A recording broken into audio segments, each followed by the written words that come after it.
খেয়াল রাখবেন, মুস্তাজাবুদ দাওয়া মানে এমন ব্যক্তি, যেই ব্যক্তি দোয়া করতে দেরি কিন্তু দোয়া কবুল হতে দেরি হয়। হাত তুলে দোয়া করতে দেরি, মুহূর্তেই দোয়া কবুল করে নেয় কে?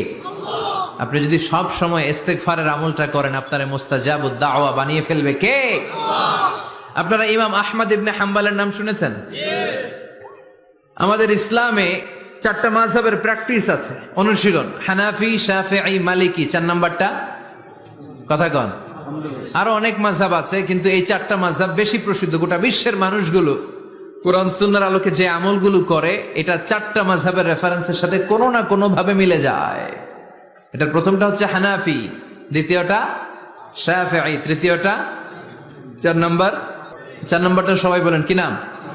হাম্বলি। ইমাম আহমদ ইবনে হাম্বল এই মাযহাবের ধারক, বাহক, প্রতিষ্ঠাতা।